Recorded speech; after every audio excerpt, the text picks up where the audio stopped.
welcome back everybody to the 2018 Pokemon Video Game Regional Championships here in Portland, Oregon. My name is Yuan Hao, and joining me at the desk right now is Hayden McTavish, former Senior Division World Champion.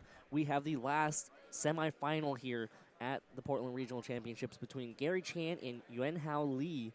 Another Gardevoir match, Hayden. Another Gardevoir Pokemon. I remember you telling me before this that you were about to just use Gardevoir. But hey, guess what? They're just going to go ahead and jump straight into team preview because we want nonstop action here from the Portland Regional Championships. In team preview, Gary running Pheromosa, Incineroar, Salamence, Tapu Fini, Snorlax, and Audino. Yuanhao on the other side running Gardevoir, Amoonguss, Incineroar, Aegislash, Tapu Fini, and Landorus in its Therian form. Yeah, so I think the more conventional team from Hao, and then the more Gary style team from Gary. Exactly, right? It's not a Gary team unless there's something interesting on there. Oh, absolutely. I think it's going to be interesting to see. I talked a lot with Chemo about just sort of the Incineroar Amoonguss combination and being able to sort of gain a lot of pressure through that. So it's going to be interesting to see if Hao's able to use that to sort of combat Gary's really effective setups. He's got like the speed swap for Snorlax, and he's got the Trick Room for Snorlax. He's got so many ways to set up the Snorlax, and he's even got other setup Pokemon too. I mean, that's the name of the game of 2017 and 2018. Set up Snorlax or try to beat Snorlax. And here we go. Straight into the match. You know, we've seen a lot of cool text from Gary Yuanhao. On the other side, of course, he kind of wasn't that ready for this regional championship, kind of practiced with the team, faltered with that team, and then he decided to run this team, and now he's here in the top four after going undefeated in Swiss. Gardevoir and Incineroar are the leads that Yuanhao decides to lead with. Going to go ahead and get those shiny Incineroar and that Gardevoir. Pheromosa and Snorlax are the leads that Gary decides to go with, and this is that speed swap mode that most likely is going to try to come up. Yeah, I think the Intimidate's useful, but I suppose it doesn't do very much if the Snorlax does get that Belly Drum off. And I think by now we're aware that Pheromosa is probably more special than physical. And so it looks like Incineroar's in this great spot here, but really it's just there for Fake Out, and then it's probably going to have to leave. Yeah, and there is that chance for Gardevoir to set up a Trick Room if Yuanhao is expecting that speed swap. But, of course, Pheromosa can easily just, like, you know, go on the offensive and maybe even get a KO on that Incineroar. Yeah, so I think Trick Room can go up here, but maybe at a really big cost. And if Gary's got that Audino in the back, he could just reverse the Trick Room later. So it's going to be tough for Hao to sort of maintain positioning without losing too much in terms of Pokemon.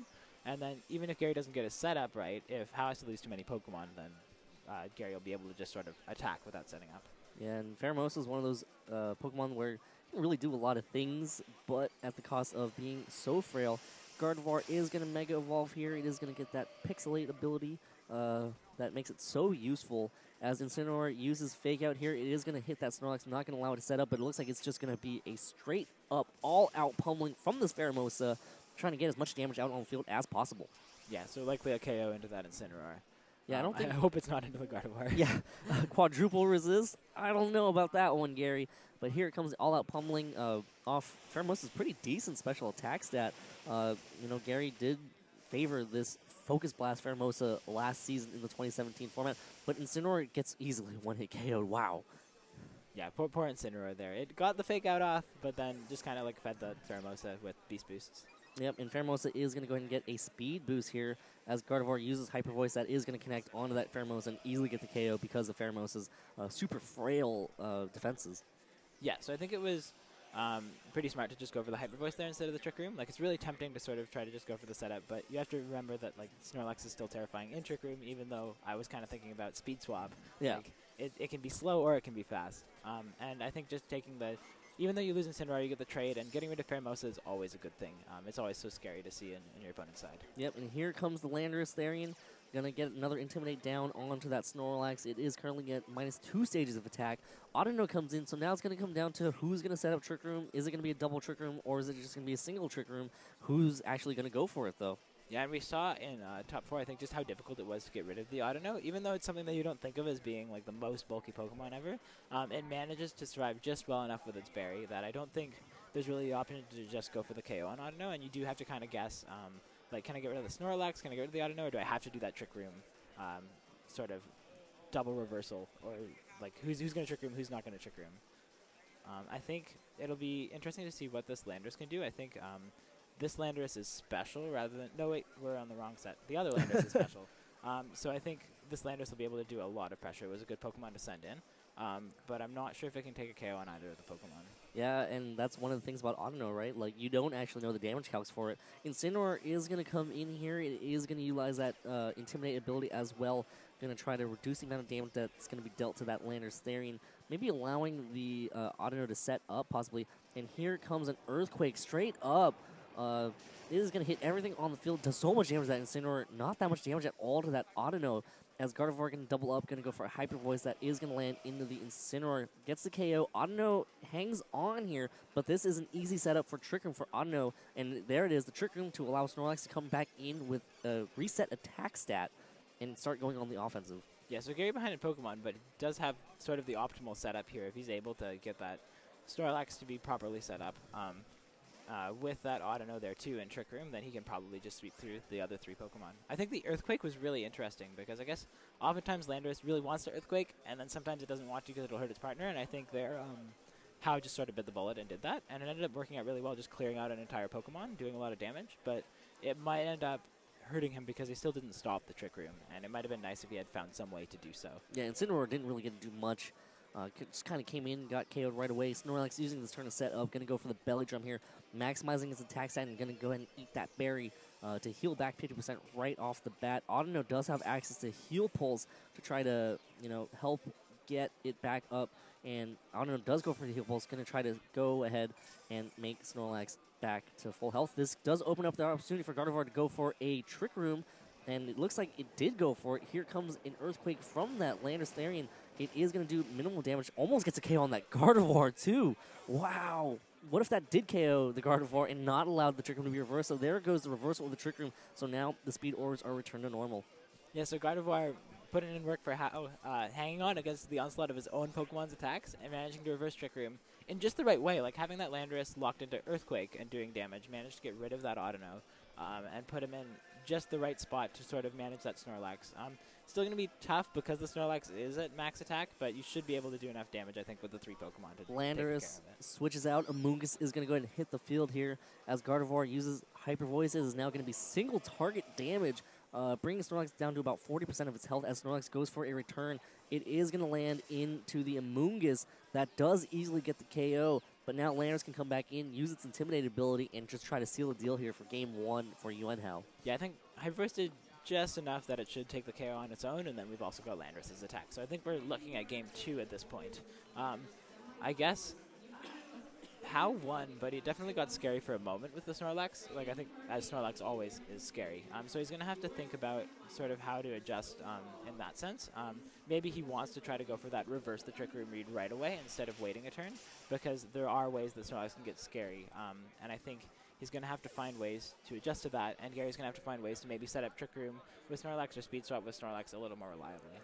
Landorus Therian gets the KO with the superpower on that Snorlax, not even allowing Gardevoir to go for that Hyper Voice that it loves to use so much. One of the strongest attacks, well, in previous formats before the Pixelated ability got nerfed. So, absolutely, I mean, Gary was able to still find a way to set up Trick Room. And one thing that Gary needs to do in the future game, in Game 2, is probably just going to be able to maintain that Trick Room position. Don't want to allow Gardevoir to be able to switch it up and reverse the Trick Room at all. Yeah, and I think that the Incineroar is going to be really important if it can sort of stay alive. It's really hurting that the Landorus was doing so much damage. I think Gary's probably expecting that Incineroar switch in to work out just fine. He can maybe like fake out and sort of just use that as Intimidate. Like he would be able to reduce pressure a lot more than actually happened. And so I think he's going to have to adjust a bit because that Landorus is just way stronger than he wanted it to be. Yeah, I mean, that Landorus was putting in work, and now Gary has to realize that, Yuan Hao is actually willing to damage his own Pokemon in order to spread damage out over on Gary's side of the field, too. Yeah, and I think that was the right approach to that sort of set. I mean, we saw Superpower at the end, and maybe he could have just started going for that sooner, but it worked out really well, just like sort of how you address this potential for really effective setup on a Pokemon that's really bulky with Snorlax is maybe you just go for as much offense as you can manage at any given point. And so sometimes that means hurting yourself because hurting yourself is going to hurt less than if Snorlax ever gets set up. Yeah. Yuan Hao has already selected his team. Gary now trying to ponder on how he can adjust and set up his Snorlax just a little bit better.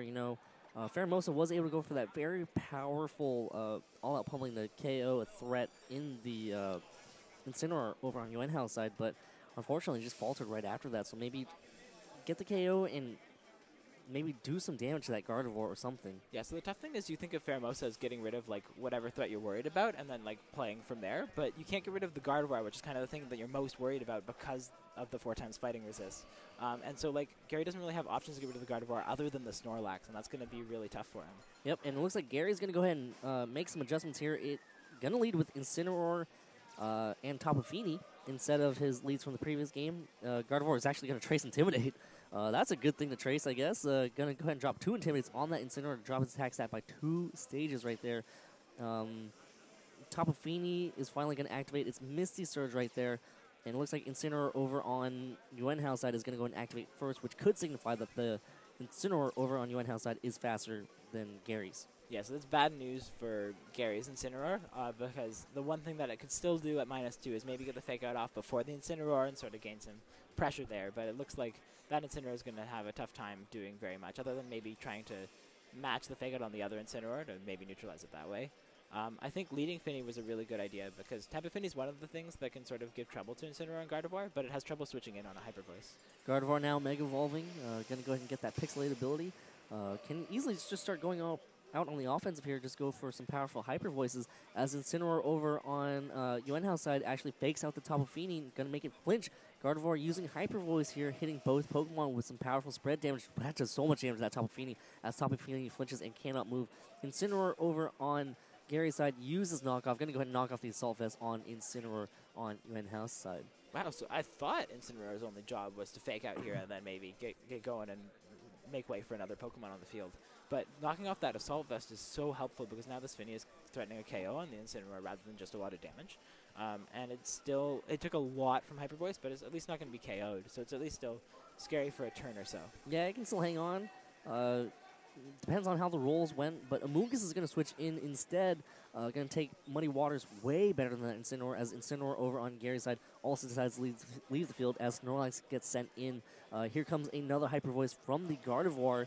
That is going to do so much damage against the Tapu Fini. Tapu Fini hangs on and eats away at its berry. Going to heal back 50% in a pinch there. So now Tapu Fini gets to go for a move. It is going to go for a Muddy Water. Gardevoir dodges the attack. So that is a pretty big avoid in order to avoid any like unnecessary chip damage on that Gardevoir. That's just so little chip damage on that Amoonguss right there. Yeah, so I think Gardevoir, again, just sort of continuing to get off Hyper Voices. Yeah, he's going to have to stop that, but it's going to be so difficult to do so, especially now that we've got the Amoonguss on the field. And we can always go back to the Incineroar mode later if Amoonguss stops working. I think also pretty telling that Incineroar had to switch out. That Trace was so important. Otherwise, that Incineroar maybe could have stayed in and started doing some damage to the Gardevoir. And then if it were still in, then that Amoonguss switch in wouldn't have been nearly as safe. Tapu Fini switches out. Incineroar is going to come right back in as well. It is heavily damaged from that first Hyper Voice here. The Intimidate is going to come out, but it's not going to matter versus Amoonguss and the Gardevoir at all. And Hao actually going to go ahead and retreat the Amoonguss, and wow. Yuan Hao actually gets a benefit of that from Amoonguss being slower because now that Intimidate is going to land onto the Incineroar on Gary's side and also that Snorlax too. So Yuan Hao is just in very solid position. Gardevoir again just continuing to stay out in the field and going for a Hyper Voice. Going to go ahead and bring Incineroar down to 19 hit points. Going to activate Snorlax's Berry.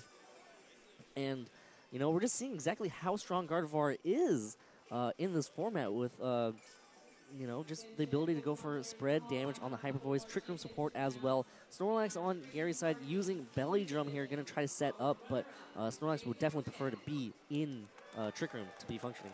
Yeah, so this is really tough because Gary has, because there's fake out pressure on both sides instead of only Gary having the fake out pressure. And so, like, he did try to set up this position where maybe Snorlax could have the Belly Drum up and then do some damage, but instead he's just going to have to switch it out right away. Yeah, so Snorlax sacrificing its Belly Drum right off the bat. Going to switch right back into Tapu Fini here as Incineroar on Yuanhao's side, again, outspeeding the Incineroar on Gary's side, going for the fake out. It looks like Incineroars are just going to go ahead and trade fake outs here. Going to make each Pokemon not be able to move, even though Tapu Fini just switched in. Yeah, so, I mean, Gary manages a safe switch out of it, but with Snorlax now at half HP and no more Berry, this is going to be really tough for him to manage to work out. Fini is in an okay spot again, but still the Hyper Voice is going to do so much damage. Yeah, and that Hyper Voice connects. Incineroar is going to be dropped down to about 33 hit points, and, oh, Gardevoir dodges Yet another Muddy Water. Tapu Fini barely hanging on from the previous attack as well. It is going to land on the Incineroar. No more Assault Vest there, but Incineroar is not going to matter. It's not going to care too much, but here's an accuracy drop. Incineroar going for the low kick. Incineroar avoids the attack, and Incineroar on Gary's side now going for a Flare Blitz. That is going to KO itself, and that is going to target down the Incineroar, but Incineroar hangs on over on Yuan Hao's side. Incineroar actually hangs on as well. Not that much damage done from the recoil. So Gary had a little bit of luck, but I guess it just wasn't quite the luck that he needed to be able to pull out positive positioning. I think if he'd gotten rid of the Incineroar, maybe if that Flare Blitz had gone into the Gardevoir and done some good damage, he might have been in an okay spot, but it looks like he's going to have a tough time trying to work out how to get Snorlax in later. It's at lower HP, and I'm not sure how he's going to position properly. Landisarian is going to come in. Another Intimidate. Going to, again, lower the attack stat on that Incineroar, but it looks like it's just going to be KO'd outright by this Gardevoir Hyper Voice. Looks like it's going to be 2 easy KOs, but instead Incineroar switches out. Going to preserve that Intimidate for later on. Snorlax switching in, but again, that's going to be a lot of damage as well. Tapu Fini can preserve itself by protecting here. Going to save that Tapu Fini just a little bit later on as Gardevoir using Hyper Voice here. Going to do some big damage. Just yelling at that Snorlax, and that does not get the KO, but Snorlax on its last leg of hit points. Yeah, so I think probably the attempt there was to sort of have Snorlax faint and then bring Incineroar back in for fake out pressure. Maybe try the same thing again where you get rid of the Incineroar while you have another turn of fake out to get a little bit of peace and quiet from the Gardevoir. But it looks like that's not going to happen at all, and now the Snorlax is not helping at all from the Hyper Voice threat. Yeah, and Incineroar comes in at the right time as well, so this is really good board position right here for Yuan Hao and how he's managing it, because now the next turn Incineroar has access to Fake Out, and you know that was a really easy switch and very safe because that Gardevoir could easily just get a double KO. Yeah, so now he has Fake Out plus Gardevoir, and the Gardevoir still has taken almost no damage. I'm not sure that there's any hope for Gary here. I suppose we'll have to see what his last Pokemon is. Yeah, even if it is Salamence, like, it's going to come down to, I mean, I don't think there's any way because you can just cycle Intimidates and allow Gardevoir to survive and just go for some powerful Hyper Voices here. Intimidate from Salamence does land on the Incineroar over on Yuan Hao's side, but again, just great board position for Yuan Hao. Yeah, I suppose maybe some critical hit returns could put Gary in a good spot. I don't think there's anything faster than Salamence from Hao's side. So maybe it can pull something off, but it's gonna require a lot of luck. And that Fake Out from Incineroar is kind of nullified by Hao sort of thinking ahead and bringing in his own Intimidate and Fake Out. And here we go now, coming into this next turn. It looks like it's just going to be Fake Outs exchanged. Salamence is going to Mega Evolve here, get that Aerialate ability, and exert some form of pressure here on this Gardevoir. But again, Intimidates are just paying off so well. No Protect at all as Incineroar goes for, actually, Salamence going for a Dragon Dance here instead, just maybe hoping that Yuan Hao would go for something else. Salamence setting up the Dragon Dance is going to boost attack and speed. As Gardevoir using Hyper Voice, it is going to connect onto both Pokemon here. And Salamence does not hang on, and that does it. Yuanhao Li is going to move on to the finals to face off against Adrian Ziegler. Yeah, I think you had to hope that somehow the Dragon Dance would work out because you've got to manage all of the Intimidates, but it just didn't happen to work in this case. So some really impressive play from Hao. Again, just positioning the Gardevoir to shout every turn it could. I don't think it ever used Protect again. I think it just used Hyper Voice except when it was flinching. Yeah, well, yeah, and I'm pretty sure even then it was still pressing that Hyper Voice button, just waiting to shout. It just had something that it had to let out. Yeah, I think the only damage it took was Fake Out as well. Yeah, there were a couple Muddy Water misses, but those Muddy Waters were definitely not enough in order to, get Gardevoir anywhere near getting KO'd. Yeah, only like if there were accuracy drops, they might have thrown a wrench in Hao's plans, but it's hard to bank on that, and misses are only a little less likely than an accuracy drop. So. Yeah, and again, it just came down to how Yuan Hao actually positioned himself. He played the board really well. He would switch pretty much perfectly, getting that Incineroar in just at the right time to have that right fake out support. Yeah, and Gary just having so much trouble doing damage effectively without getting the setup, and then Gardevoir just sort of hindering that setup really effectively by just using the same move every turn, but just I don't think there were any resists from Gary's side to Fairy. And so you could just use Hyper Voice every turn, and you were always guaranteed to be doing good damage. Yeah, and even if Gary had that speed control under his belt, Gardevoir could easily just tank a hit and reverse a trick him as well, right? So yeah. It was just a tough matchup for Gary coming in. And Yuan Hao from Vancouver in the finals versus Adrian Sigler. And that is going to be an exciting match. 2 Gardevoirs. Yeah. Hey, dude, Hayden, you should have played, man. You had the right call. Apparently, I don't know. I was going to run like triple into man. That might have been too much. Yeah. Wow. So, anyways, we're going to go ahead and take a quick break. But when we come back, more here from the 20. We're going to take a 15-minute break. So we're going to do a 4-person discussion